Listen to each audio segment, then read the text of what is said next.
찾으신 줄로 믿고 다 같이 교독하도록 하겠습니다. 바울이 아레오바고 가운데 서서 말하되 아덴 사람들아 너희를 보니 범사에 종교심이 많도다. 우리가 주다니며 너희가 미하는 것들을 보다가 알지 못하는 신에게라도 책이 있는 것 같습니다. 그런즉 너희가 알지 못하고 미하는 것을 내가 너희에게 알게 하노라. 우주와 그 가운데 있는 만물을 지으신 하나님께서는 천지의 주제시니 손으로 지은 전에 계시지 아니하시고 무엇이 부족한 것처럼 사람의 손으로 섬김을 받으시는 것이 아니니 이는 만민에게 생명과 호흡과 만물을 친히 주시는 자이심이라. 인류의 모든 족속을 한 혈통으로 만드사 온 땅에 살게 하시고 그들의 연대를 정하시며 거주의 경계를 한정하셨으니 이는 사람으로 하나님을 너무나 찾아 발견하게 하시는데 그는 우리 각 사람에게서 멀리 계시지 아니하냐. 우리가 그를 힘입어 살며 기동하며 존재하느니라. 너희 시인 중 어떤 사람들의 말과 같이 우리가 그의 소생이라 하니 이와 같이 하나님의 소생이 되었은즉 하나님의 눈이나 돌에다 사람의 기술과 보아도 새긴 것들과 같이 여길 것이 아니라. 알지 못하던 시대에는 하나님이 강가하셨거니와 이제는 어디든지 사람에게 다 명하사 회개하라 하셨으니 정하신 사람과 하여금 천하를 공의로 심판할 날에 작정하시고 이에 그를 죽은 자 가운데서 다시 살리신 것으로 모든 사람에게 믿을 만한 증거를 주셨습니다. 아니라. 아멘. 기도하겠습니다. 하나님 아버지 감사합니다. 정말 우리가 좀 전에 찬양했던 것처럼 예수 그리스도 한 분만으로 만족하고 예수 그리스도 한 분만으로 충분합니다. 아름다우신 주님, 나의 죄를 보두어 주시고 나에게 새로운 생명을 부어 주신 나를 새롭게 창조하신 예수 그리스도를 찬양합니다. 하나님, 저희들이 오늘 말씀 앞에 겸손하게 서실 때에 그 그리스도의 사랑 앞에 또 하나님의 만지심 앞에 우리가 설 수 있도록 주님 붙들어 주시고 우리의 마음을 겸손케 해주셔서 이 본문 말씀을 통해 하나님께서 우리에게 하시고자 하는 말씀들이 하나님의 말씀으로 온전하게 들려지는 역사가 있어질 수 있도록 주님께서 예배 가운데 함께하여 주시옵소서. 종을 붙들어 주시옵소서. 감사를 드리며 예수 그리스도의 이름으로 기도합니다. 아멘.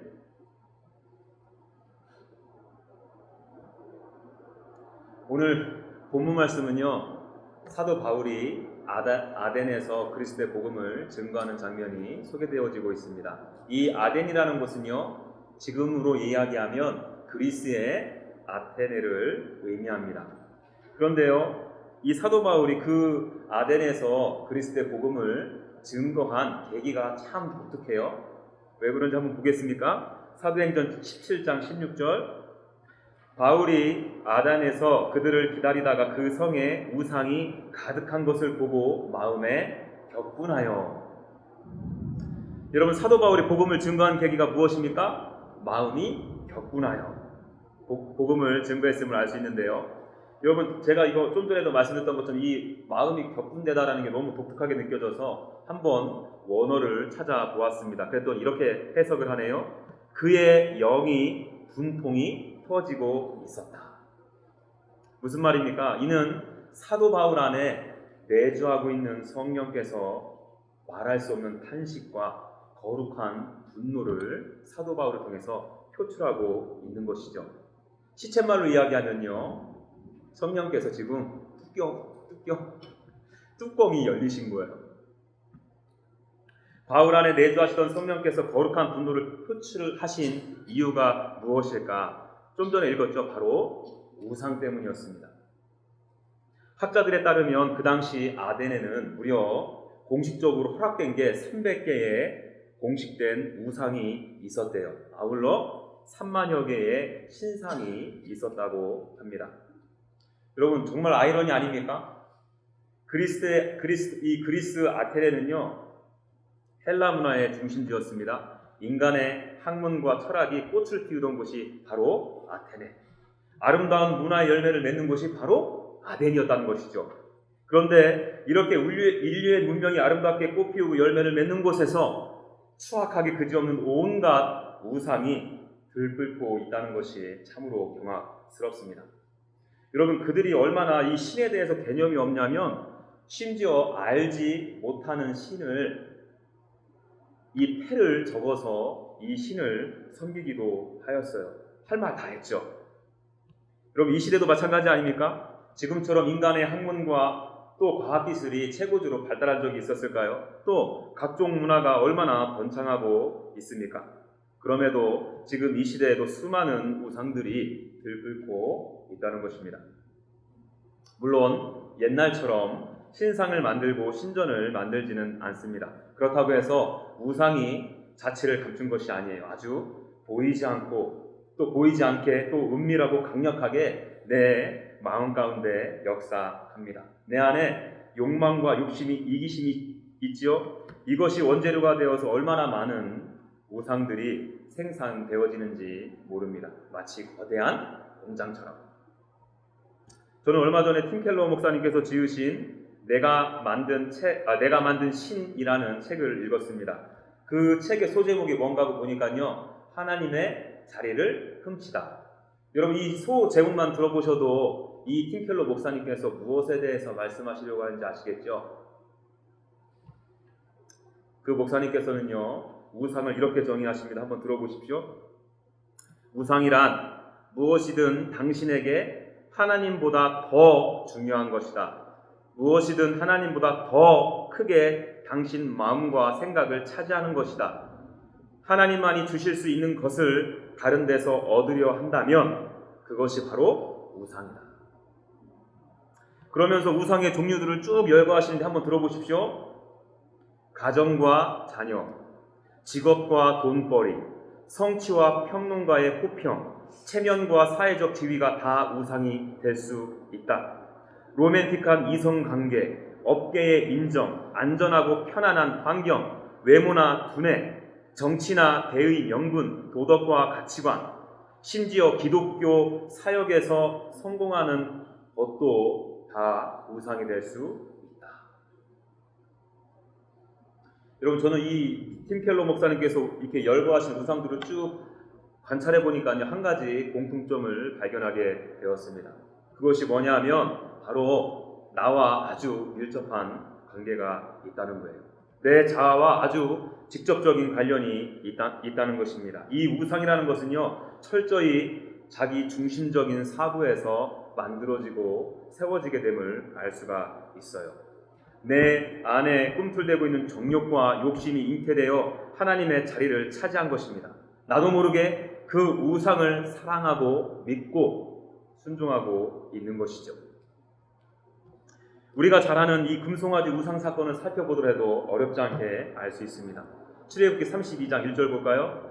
백성이 모세가 산에서 내려오니 더딤을 보고 모여 백성이 아론에게 이르러 말하되 일어나라, 우리를 위하여 인도할 신을 만들라.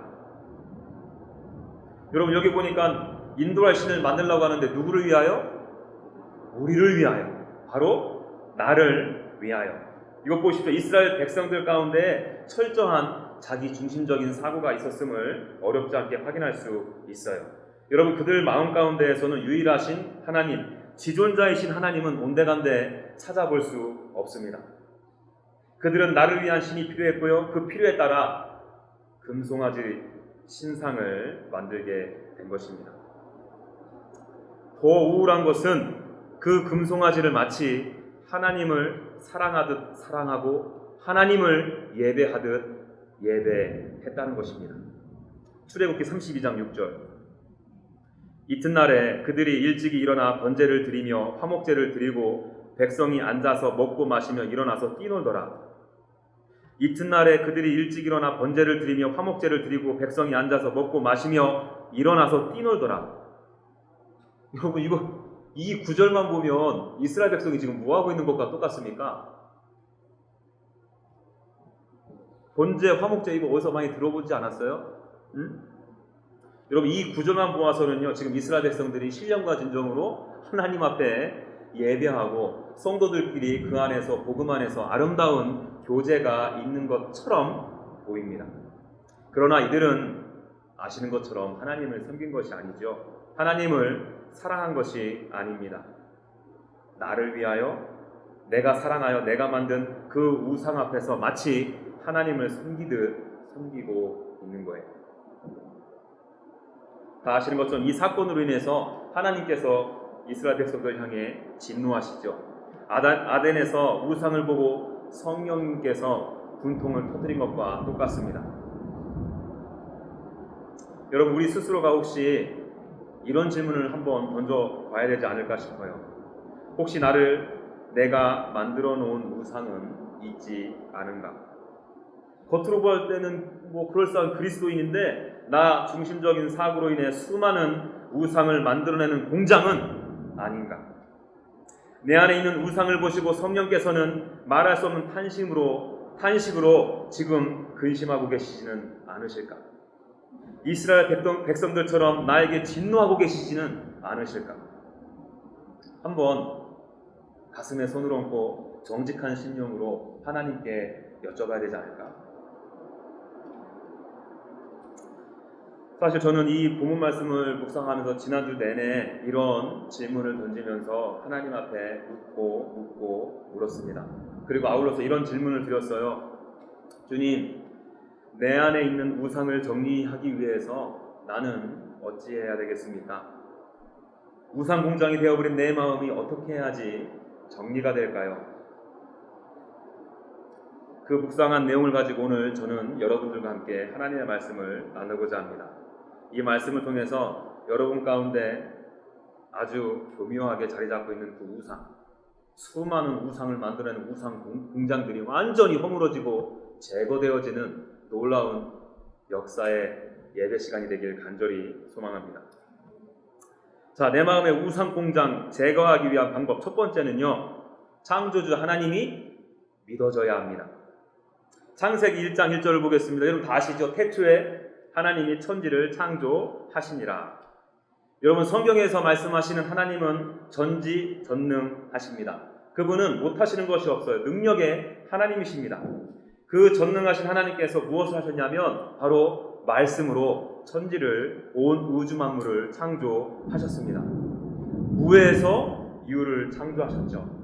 혼돈하는 땅 위에 기초를 놓으셨고요. 또 공허함 가운데 바다, 하늘, 온갖 생물들을 창조하셔서 채우셨습니다. 어둠 가운데 빛도 창조하셨어요. 삼위일체 하나님의 손으로 지음을 받지 않은 것이 아무것도 없습니다. 인간 역시도 하나님의 기가 막힌 솜씨로 창조하신 하나님의 별작품, 바로 피조물입니다. 여러분들은 온 우주 만물을 지으신 분이 하나님이시라는 거 믿으십니까? 여러분, 솔직히 우리 교회 다니면서 창조주 하나님을 모르시는 분들은 거의 없을 거예요. 그럼에도 이 믿음이 너무나도 중요합니다. 왜 그런가 하면요, 이 믿음이 있고 없고에 따라서 나에게 허락되어진 모든 것들을 바라보는 관점이 달라지기 때문입니다. 아니, 심지어 나를 바라보고 나를 해석하는 관점도 달라지기 때문에 그렇습니다. 아울러 내가 내 중심으로 이 세상을 살아가고 있는지, 하나님 중심으로 살아가고 있는지 확연하게 드러나기 때문에 그렇습니다. 제가 왜 그렇게 이야기를 드린지 궁금하지 않으세요? 왜냐면요, 내가 창조주 하나님을 믿는다는 것 안에는 또 다른 믿음이 한 가지 더 따라와요. 그것이 무엇이냐면 바로 하나님이 만물의 주인이심을 믿는 믿음입니다. 오늘 본문 말씀 24절을 읽겠습니다. 우주와 그 가운데 있는 만물을 지으신 하나님께서는 천지의 주제시니. 여러분, 오늘 본문 말씀 24절 보니까 제가 좀 전에 읽어드렸던 창세기 1장 1절에다가 무엇이 덧붙여져 있네요? 무엇이 덧붙여져 있습니까? 온 우주 만물을 지으신 하나님이 바로 만물의 주인이시다. 여러분, 이보다 더 명확한 진술이 어디 있을까요? 그러니까 창조주 하나님을 믿는다는 것은요, 하나님께서 만물의 주인이심을 믿는다는 것이 따라온다는 것이죠.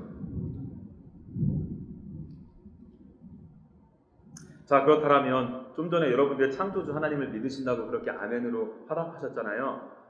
내가 정말 창조주 하나님을 믿는다면 나의 삶을 통해 만물의 주인이심이 하나님이심이 드러나야 되겠네요. 이해되세요? 창조주 하나님과 만물의 주인이신 하나님은 같이 가니까요. Right? 내가 창조주 하나님을 믿는다면 만물의 주인이 하나님이심이 나의 삶을 통해 드러나야 한다는 거예요. 그러므로 우리 스스로는 이런 질문을 던질 수 있겠죠. 나는 창조주 하나님을 정말 믿을까? 질문을 바꾸면 나는 나에게 허락되어진 모든 것이 주님 것이라고 인정하고 믿는가? 아울러 이 믿음이 나의 삶 가운데 드러나고 있는가? 여러분, 우리가 창조주 하나님을 믿는다는 것을 결코 가볍게 여겨서는 안 됩니다. 그 창조주 하나님을 믿는다면서 여전히 나에게 주어진 가족, 재능, 물질, 건강 이러한 모든 것들을 여전히 내 것이라고 여기시면, 여전히 그것들을 꼭 내가 쥐고 있다면 죄송하지만 창조주 하나님을 믿는 것이 아닙니다. 창조주 하나님을 온전히 믿는 믿음이 아니에요. 그냥 교회에서 배운 그대로 지식적으로 알고 고백하는 고백일 뿐입니다. 자, 성경의 인물 중에 아브라함을 한번 볼까요? 아브라함에게는 여러분들 다 아시는 것처럼 하나님께서 약속하신 늦둥이 아들 이삭이 태어나게 되었습니다. 여러분, 이 참 늦둥이로 가게 됐으니까 얼마나 이 아들이 애주징지했겠어요. 제가 좀 전에 팀켈러 목사님께서 이 우상 중에 하나가 가족, 자식인 거 말씀드렸죠? 아브라함에게도 이 아들 이삭이요 우상이 될 위험 요소가 다분히 있었습니다.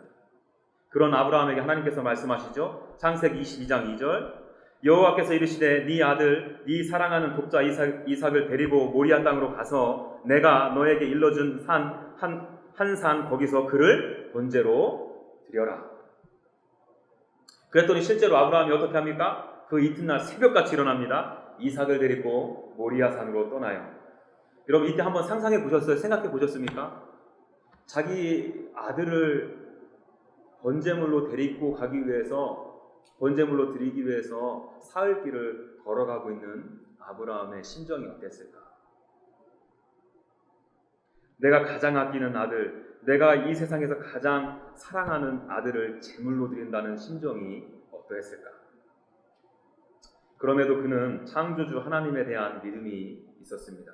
여러분, 이 창조주 하나님에 대한 믿음에는 무엇이 달려온다고요? 바로 만물이 하나님의 것이라는 믿음. 자신에게 허락되어진 그 아들 이삭이 자신의 것임을 아님을 인정한 것이죠. 실제로 아브라함은 하나님보다 더 중요하게 여길 수 있는, 하나님보다 더 마음을 쏟을 수 있는 그 아들을 주님께 드린 것입니다. 창세기 22장 12절, 사자가 이르시되 그 아이에게 네 손을 대지 말라, 그에게 아무 일도 하지 말라. 네가 네 아들 내 독자까지도 내게 아끼지 아니하였으니 내가 이제야 네가 하나님을 경외하는 줄을 아노라. 여러분, 저는요 이 창세기에 나오는 이 아브라함의 이 믿음의 고백, 그리고 이 믿음을 기뻐하시고 칭찬해 주시는 하나님을 바라보면서 저와 여러분들이 이 땅을 살아가면서 제발 이 칭찬 한번 받았으면 좋겠다는 생각을 많이 했습니다. 그래요. 여러분, 그런데요, 우리가 이 말씀을 묵상할 때 한 가지 오해하지 말아야 될 것들이 있어요. 아들을 드리려고 하는 마음만 있으면 주님께서 그 믿음을 보시겠구나라고 생각하시면 안 됩니다. 마음만 있고 드리지 않는 것은 주님께서 보시기에 주님을 경외하고 믿는다고 여기지 않습니다. 실제로 드려져야 합니다. 아브라함 보십시오. 실제로 마음만 있었다면, 행동을 옮기자고 마음만 있었더라면 자기 자신의 아들을 줄로 묶었을까? 심지어 칼을 빼들어서 죽이려고 했겠습니까? 실제로 그 마음 가운데에는 드리고자 하는 마음이 있었고 드렸기에 이런 행동들이 나올 수 있는 것입니다. 하나님께서는 이 믿음의 행동을 보시고 창조주 하나님을 경외하고 있다라고 칭찬해 주신 거예요. 저는 지난주에 아주 조금 이 아브라함의 마음을 읽을 수가 있었어요. 지난주 월요일이었는데요. 제가 저희 아들 하람이하고 차를 타고 함께 가게 되었습니다. 여러분들에게 제가 고백했던 것처럼, 선포했던 것처럼 저는 몇 년 후에 다른 나라에 가서 다른 민족과 다른 언어, 다른 문화를 쓰는 그 하나님께서 보내시는 어느 땅으로 가서 그 영혼들을 섬기려는 꿈을 갖고 있습니다. 저희 하람이하고 하음이에게는 사실 이 얘기를 안 했어요. 그래서 저희 아내하고 상의한 끝에 적어도 하람이한테는 제가 이러한 마음과 이러한 생각을 갖고 있다는 것을 나누는 것이 좋겠다고 생각을 하게 되었어요. 그래서 그날 우연치 않게 같이 차를 타고 가면서 하람이에게 지금 제가 여러분들에게 말씀드린 계획들을 쭉 이야기를 나누었습니다.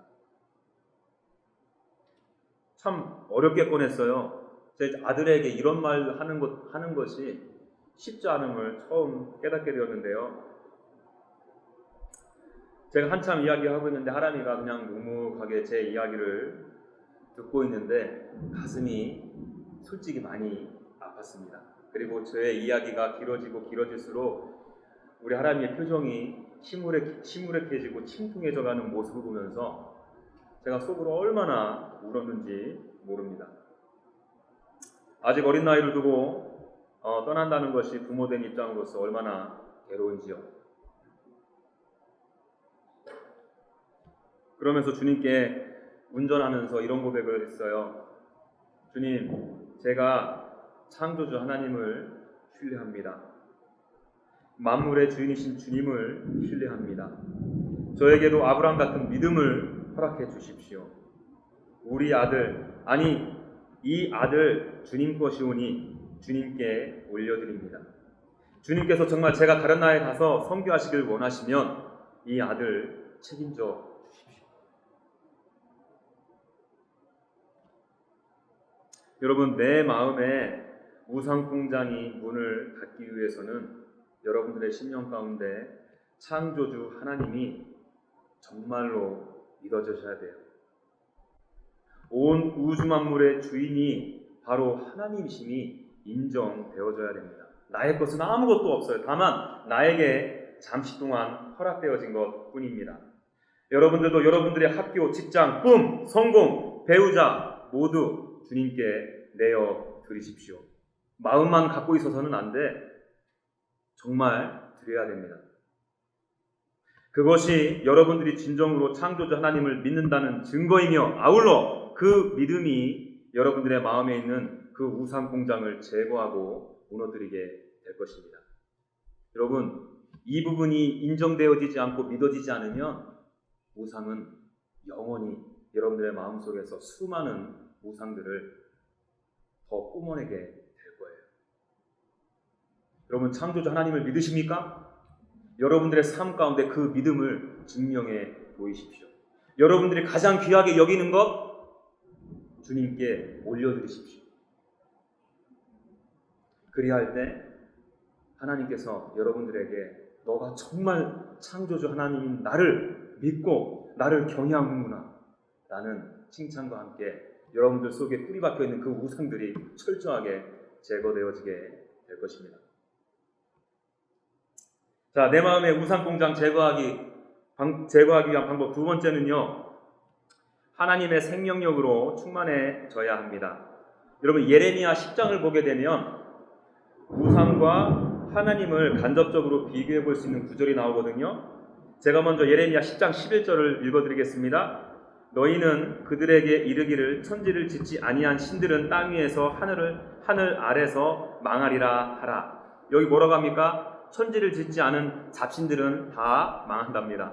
반대로 천지를 창조하신 하나님은 어떠신가 보겠습니다. 예레미야 10장 10절 오직 여호와는 참 하나님이시요 살아계신 하나님이시요 영원한 왕이시라. 그 진노하심에 땅이 진동하며 그 분노하심을 이방이 능히 당하지 못하리라. 여러분, 여기서 알 수 있는 것이 무엇입니까? 우상은 망한다. 인간이 자기 중심적인 사고로 만들어낸 우상은 결국 끝이 보인다는 의미죠. 나의 만족과 정욕을 위해 만든 우상은 오래가지 않아 망하게 될 것이라는 것입니다. 왜요? 그 우상은 불완전한 인간이 만들어낸 가짜 신이니까. 거기에는 생명력도 없고요, 영원함도 없습니다. 거기에는 어떠한 생명력도 없어. 그러니 그 우상을 만들어 믿고 사랑하고 순종하는 자들의 끝은 어떻게 될까요? 불을 보듯 뻔하죠. 그 우상은 여러분들을 절망으로 인도하게 될 것입니다. 그 가짜 신들은 여러분들을 허망함으로 인도하게 될 거예요. 여러분, 이게 얼마나 비극이냐면요, 그 우상 내가 만들었잖아. 내가 만들어낸 그 우상이 나를 어떻게 절망과 허망으로 인도해 버린다는 거예요. 반대로 천지를 지으신 하나님은 참 하나님이시며 살아계신 하나님이십니다. 그리고 영원하신 권능의 왕이세요. 이 하나님을 믿는 자들에게 주어지는 것이 무엇이겠습니까? 바로 생명, 그리고 호흡. 마치 흙으로 아담을 지으시고 그 위에 생기를 불어넣으신 것처럼 우리 하나님께서는 살아계시기에 저와 여러분들에게 생명과 호흡을 불어넣어 주십니다. 오늘 본문 말씀에서도 25절에 그 말씀을 증거하고 있죠. 또 무엇이 부족한 것처럼 사람의 손으로 섬김을 받으시는 것이 아니니 이는 만민에게 생명과 호흡과 만물을 친히 주시는 이심이라. 여러분도 아시는 것처럼 여기 나오는 이 생명이라는 단어는요, 단순히 육의 생명만을 의미하지는 않습니다. 영의 생명까지도 포함하는 아주 넓은 뜻이에요. 그러니까 하나님의 생명은 영적으로 죽었던 나를 살리는 위대한 능력이 있으세요. 영적으로 다운되었던 나의 심령을 일으켜 세우는 강력한 힘이 하나님께 있다는 것입니다. 그러므로 우상의 공장이었던 내 마음이 새롭게 변화되기 위해서 필요한 것이 무엇이라고? 하나님으로부터 끝없는 생명력을 공급받는 것입니다. 한 1, 2년 정도 된 것 같아요. 저희 집에 원래 아름답게 잔디가 자라나고 있었는데 어느 날인가 갑자기 순간 잡초가 한두 개 이렇게 생겨지기 시작하더라고요. 그런데 정말 놀라운 것은요, 얼마 지나지 않아서 그 잡초가 또 다른 잡초를 갖고 또 다른 잡초들이 또 다른 잡초들을 낳는 것을 보게 되어서 얼마나 짧은 시간에 무성해졌는지 모릅니다. 그것 때문에 저희 장인어른하고 장모님이 그 잡초 뽑느냐고 참 고생 많이 하셨어요.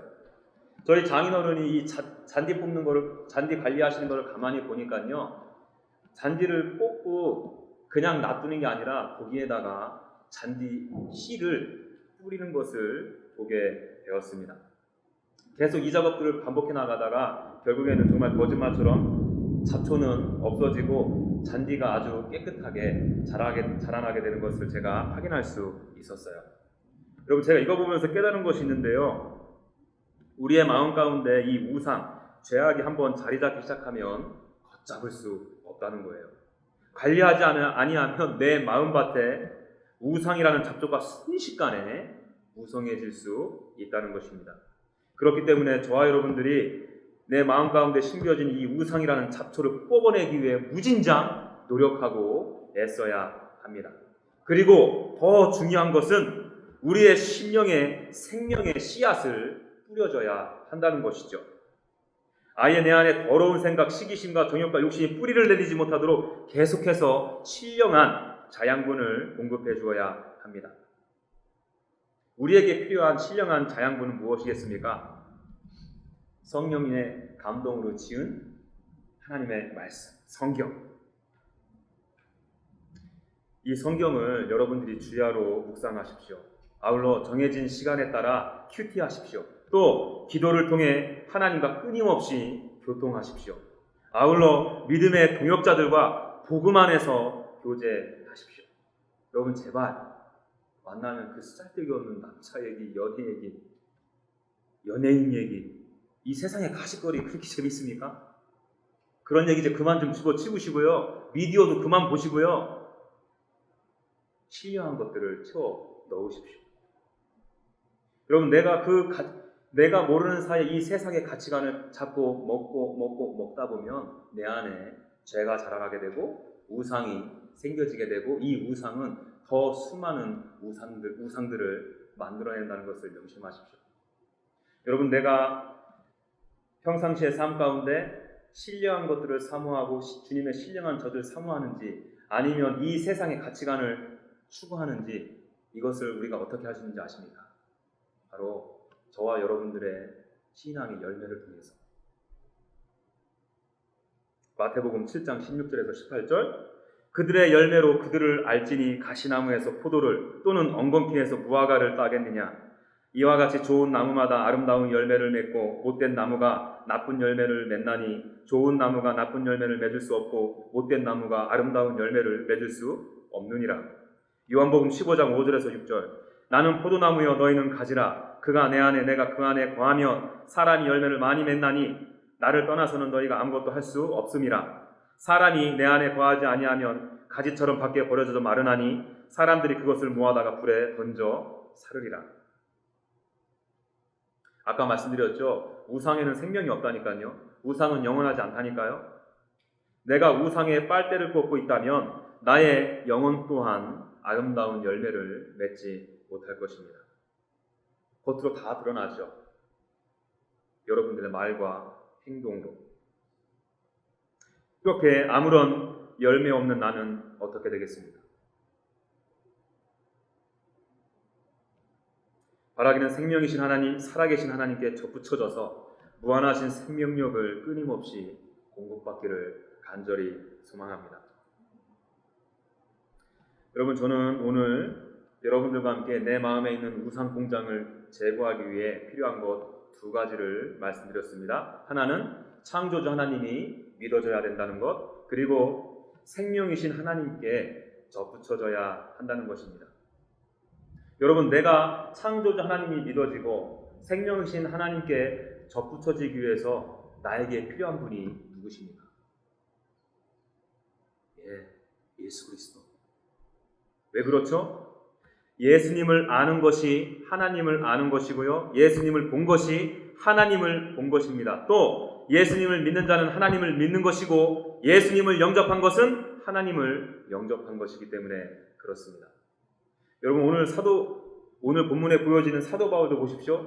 아덴에 수많은 우상들이 들끓고 있는 것을 보고 그들이 알지 못하는 하나님의 성품을 친절하게 설명해 줍니다. 그리고는 그 하나님을 영접하기 위해서 뭐 하라고 합니까? 바로 회개하라. 그리고 예수 그리스도를 영접하라고 권면합니다. 본문 말씀 31절 이는 정하신 사람으로 하여금 천하를 공의로 심판할 날을 작정하시고 이에 그를 죽은 자 가운데서 다시 살리신 것으로 모든 사람에게 믿을 만한 증거를 주셨음이라 하니라. 여러분, 여기서 주장하는 정하신 사람, 이분이 누구라고요? 바로 예수 그리스도. 하나님께서는 예수님을 이 땅 가운데 보내셨습니다. 예수 그리스도께서는 십자가에 죽으셨어요. 하나님께서는 이 죽으신 예수님을 살리셨습니다. 이는 우상으로 들끓고 있는 저와 여러분들에게 창조주 하나님을 믿게 하시려, 생명의 주관자 되신 하나님을 믿게 하시려.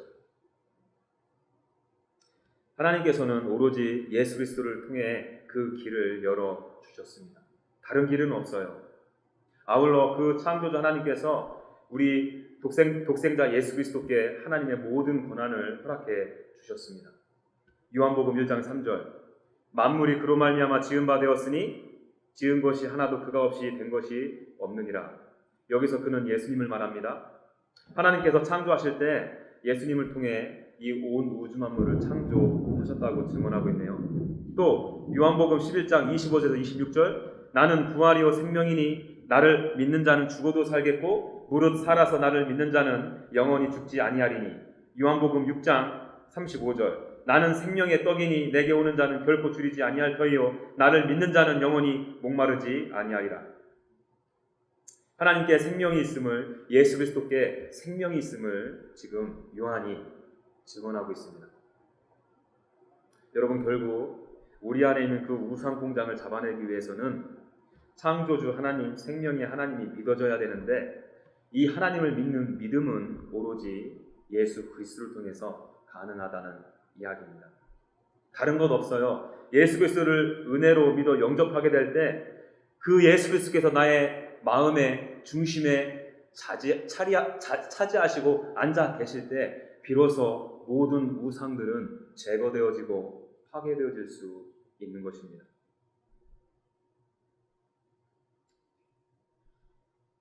그 주님이 내 삶 가운데 영접되어질 때 내 더러운 심령 가운데 자정하셔서 그 모든 우상들을 쓸어버리시고 그 모든 우상들을 허물어 버리실 것입니다. 여러분, 제가 이 말씀 준비하면서 정말 간절한 마음으로 기도하는 마음으로 준비했습니다. 저와 여러분들이 먼저 복음이신 예수 그리스도를 영접하는 사건이 일어나길 원합니다.